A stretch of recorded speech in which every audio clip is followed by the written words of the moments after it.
Who had grandparents fight in WW2 and what stories did they share? Grandfather was in an amphibious division in the Pacific Theater. He left us with little snippets of his time. A camp was pitch black because they didn't want to be visible from above. A guy in his cabin went to the outhouse and sat down to do his business when he heard something. He pulled his lighter out and lit it. A python was dangling down staring him in the face.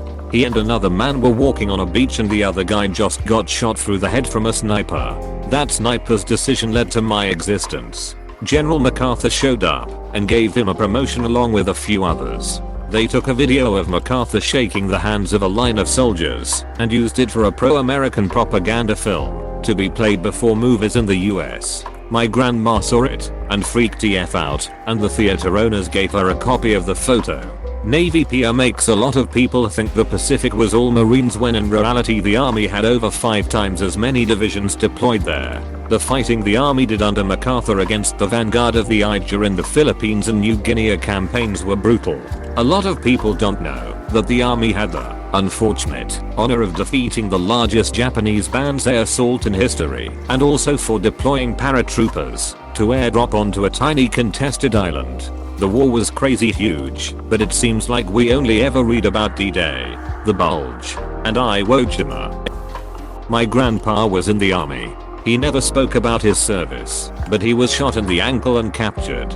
He spent years in a VA hospital once he returned to the States. I heard second-hand stories about the POW camp, specifically how the guards would smoke cigarettes and then intentionally flick the butts just out of reach of the prisoners inside the fence.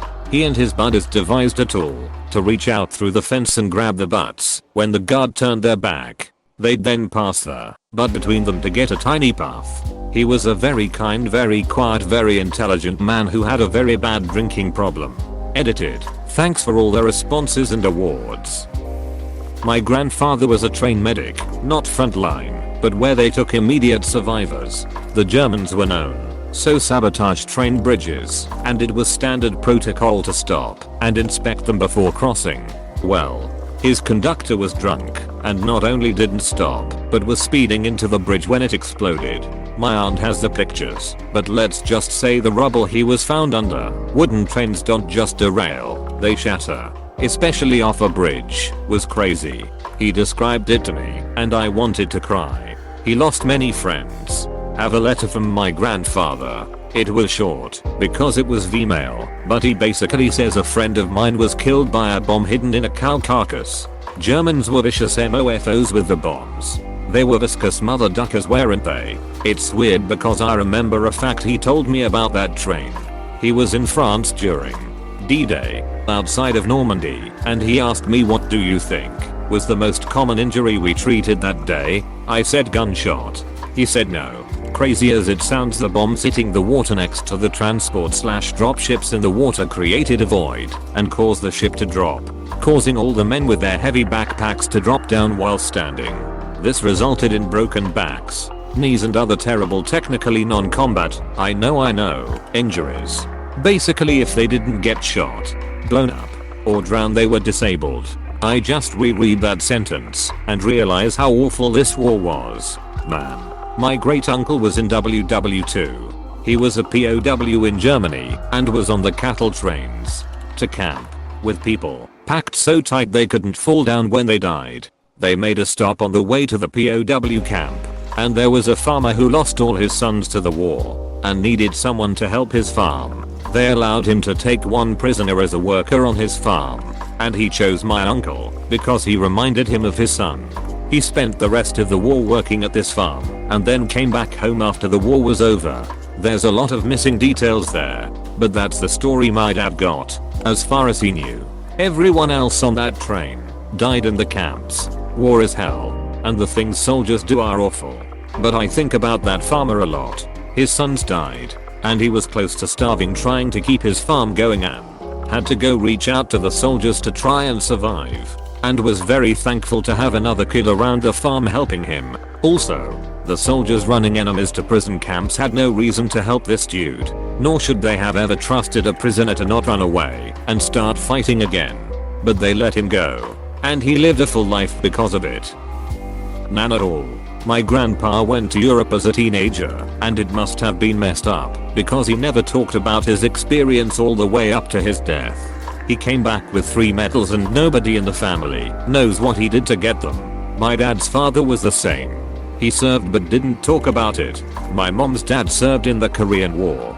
Dude was a boxing champ in the Navy and happily talked about whatever you wanted. I feel like the Navy would have been a very different experience than the infantry. My grandfather re-enlisted to serve in the Korean War. And I still get chills when I remember the time he casually mentioned I haven't been warm since Korea. IDK. It's still pretty wild. My uncle who served in the Navy in Vietnam said he fixed helicopters. That's all he ever said. He had to be put on medications for a surgery and woke up screaming about bombs and missiles coming his way. Makes me wonder what he really went through. Yeah, you don't have to be outside the wire to see direct or indirect fire. My time in Afghanistan was spent doing security stuff for a small camp and we would get rocket attacks every so often. My grandfather was in the resistance in Holland. He never spoke about the war to his wife, children or grandchildren. If asked to relate stories, he'd reply, "I will not be responsible for the nightmares of another," would turn his hearing aid off and nap in his chair. My Opa never spoke of the war either. He was sent to the work camps. He returned once somehow on foot, but was sent back. Oma didn't speak of the war, but right up to her death in 1990s, she would spit if she saw a German. My uncles only remembered the starvation, and that they mustn't talk. They were too young for anything else to stick. My grandfather only spoke of the war when I asked him once to do a presentation at school when I was about 11 years old. Never knew until that day he and his family were hiding multiple Jews up in their barn in Brabant for the course of 2 years. I have never seen 12-year-olds listen to someone for that long. I still remember all of it. We found out my great uncle was a Fusilier this way. My sister asked him for her school project while he was visiting us. We found out he was in the Canadian troops that liberated Holland and also liberated Bergen-Belsen. He has to set up bombs to cover the bodies they had the Nazi officers throw into the pit because no amount of shoveling would cover them.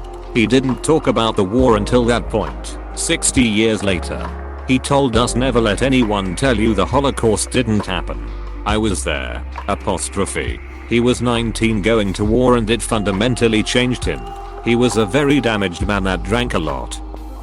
This story was told to me as a child by my grandfather who spoke more Italian than English. Some details are a bit fuzzy here or there, but it's my favorite and one I remember fondly. My grandfather, like a lot of Italians, was conscripted by the Browncoats to fight for Mussolini in the Italian army. He was sent to fight in the African campaign. Toward the beginning of the campaign he was struck by lightning and pronounced dead while on a long march during the monsoon season. At the time they were on march to a port or city. The story was a bit hazy here, alongside a column of tanks and artillery. When he was struck he was not examined immediately, just presumed dead and thrown onto a truck carrying casualties. It wasn't until about a day later, when they reached their destination, that he was properly inspected. He had been laid out with other dead when one of the men assigned to prepare the dead for burial noticed him twitching. A doctor was called over, and he was found to be alive and sent to be evacuated and treated along with other wounded. Before he could be evacuated, someone high in the command changed his orders. Thinking he was a good luck charm, they ordered him to stay with the honor guard for the rest of the war. In reality it ended up being his own good luck charm, as he avoided seeing major combat the rest of the war. When we were kids he used to get a kick out of showing the wound to us. When the lightning struck him it hit him in the head and exited from his calf, leaving a hole in his leg. The skin had grown over it, so you wouldn't know anything was off, except maybe a scar. But where the lightning bolt exited he could put a finger in his leg down to the knuckle. We all used to ask him to show us, and we'd react like it was the grossest and coolest thing every time. I loved him.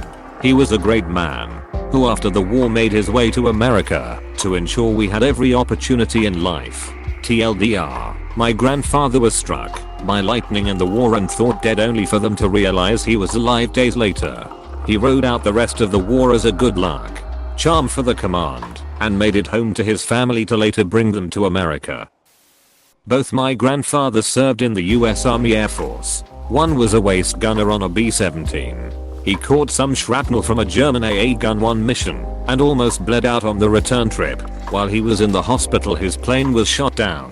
The other was an MP who would tell us about busting heads in bars. My grandfather was a flight engineer / top turret gunner on the B-17. He was very tight-lipped about his service. I joined the army after he had passed, and my aunt gave me an album of pictures from his time in Europe. It was pretty eye-opening to his experiences. My grandfather was a navigator in a B-17. Unfortunately, any stories of his have come from my father. One was the pilot getting pissed at my grandfather for putting armored plates by where he sat because it added extra weight to the plane and he didn't want to crash on takeoff. My grandfather was a B-17 pilot involved in the bombing of Dresden, I think. He only told me once, and that was 30 years ago. He was pretty tight-lipped about his time in the service. Even his kids, my father and his siblings, don't know a whole lot about his service. Unfortunately, my grandfather burned everything, including his diary from that time, due to dementia and thinking the government was after him.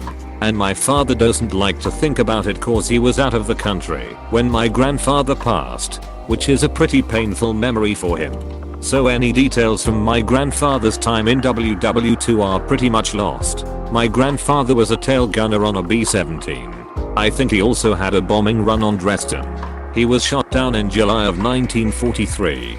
He bailed out. Germans were waiting for him when he hit the ground. Spent 9 months in a German POW camp. Escaped on a march when the Germans started consolidating the camps. Found a British tank regiment that got him back to a hospital in London. He told me a lot about his time in the war. Still broke out in a cold sweat when he visited the 8th Air Force Museum in Georgia though. Great uncle also fought in the Pacific. He is CH1 in Killing the Rising Sun. Sacrificed himself by covering a grenade that was tossed into his unit.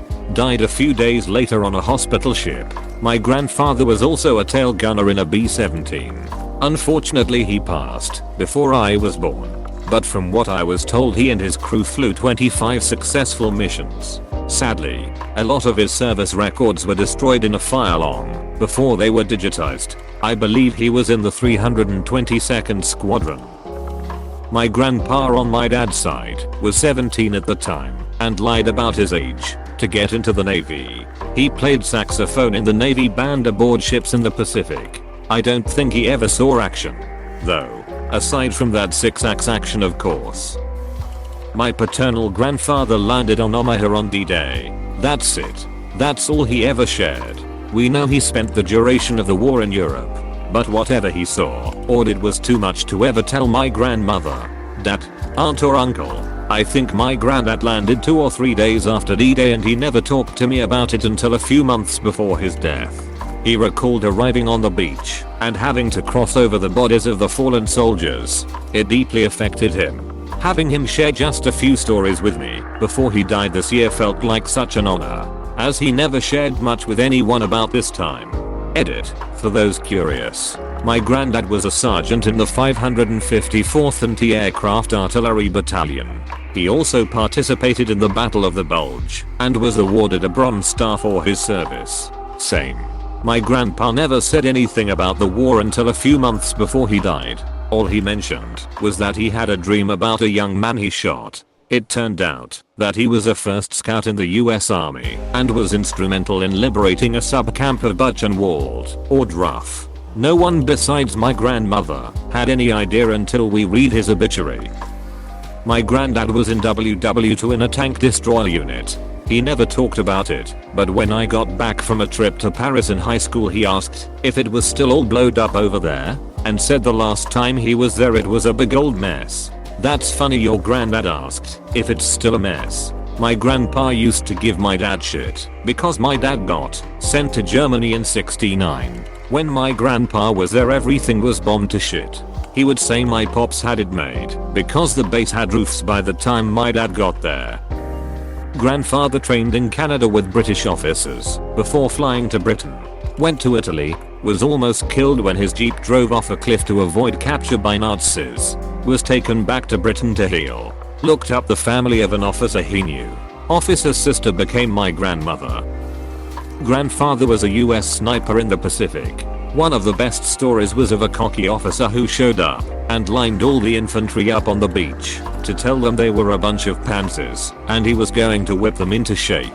These men had been seeing hand-to-hand combat for months. The officer finally said, "If there's a man on this beach that thinks he can whip my ass, take one step forward." Every man took a step forward immediately. The officer didn't say much after that. We had something like that happen after my first deployment. The whole company got together and we were able to call out anyone for a grappling match. One of our SSGs called out our company commander, who was possibly insane and was not entirely loved by the company. The co whipped the absolute shit out of the SSG lol. My Austrian grandfather was drafted into the Wehrmacht and his unit was integrated into the SS in 1944. He was wounded in January 45 in the Battle of the Bulge whilst carrying out an attack on a US position. He got patched up by the Americans whilst the German officer wrote a letter home that he was missing in action. He still has the original letter. He was a prisoner of war in France from then on and had to stay until 46 or 47 as he was captured as a member of the SS and they were held longer than regular Wehrmacht soldiers. He still holds a grudge against the Nazis for stealing his youth and still has some shell or bullet fragments in his chest as far as I know. Cheers to the Americans for saving him. In short, my grandpa was made prisoner, was sent to Germany for work, volunteered to work in a farm. He knew nothing about farming, but though food would be easier to come by, he didn't know German either. Became friends with a little girl there that was a bit older than his own kids. She started viewing him like an older brother. He attended her wedding. Once the war was over, she had a baby boy. He had a third, unplanned child too. Those became friends. Attended each other's weddings. Then they had kids. Me and one of the German kids decided to learn each other's language. Then we studied in each other's country for a year. Thanks, Erasmus program. I attended her wedding last year. We don't talk much anymore. I'm sorry to report. We are not that good at keeping in touch from afar, but rest assured we are trying. My grandfather's friend has a story about a guy who said he was deaf so that he wouldn't go to the war. The guy choosing the people tossed a coin on the floor beside him, and he immediately searched for it. He was sent to the war. When my grandmother died, we helped my grandfather move out of his house into an apartment. I had found a mason jar filled with old shiny rocks in his basement. When we looked closer, we realized it was gold teeth, AK kills from the war. That's when I learned my grandfather was a sniper. He served on the Pacific side fighting the Japanese. He died a couple of years ago at the age of 99. Well into his 90s though. He could still shoot a squirrel with a gun and a slingshot from a pretty long distance. He met up with the men in his unit every year after the war until they all died. My grandpa was in the Navy and was a rear gunner on a plane. He was still training when the war was finishing up, but the story goes that he was trying to shoot a target on the ground for training. He was adamant on hitting it, so he unbuckled himself to get a better shot. Because of this he got pulled out of the plane and was hanging on only by the rear gun. Eventually he was able to pull himself back into the plane surprisingly. He probably never tried that again. My grandfather fled his home in Austria as a 12-year-old because he was Jewish. He and his parents were sent to the Viennese ghetto where he convinced two Nazis to let them flee under the cover of night. They eventually made it to Genoa where they caught the second to last ship leaving the port there. He lost his sister to the chamber unfortunately, but he and his parents fled to Japanese-occupied Shanghai, China where they lived in the slums for around 8 years. He worked as a snake catcher, black market trader, and eventually as a foot messenger for the US Army consulate there. He was also either the sole survivor or one of very few survivors of a US lead bombing at an radio station there. There was a bombing and a friend of my grandfather was hiding under the table, but it collapsed on him, leaving him with a brain injury that would give him flashbacks from time to time where he again thought bombers are coming. To not get hit again he always started to run out of the building he was in. Once he jumped out of the second floor of a building because of it, and that was it for him. If you enjoy watching these videos, make sure to hit the subscribe button and like this video. Thanks.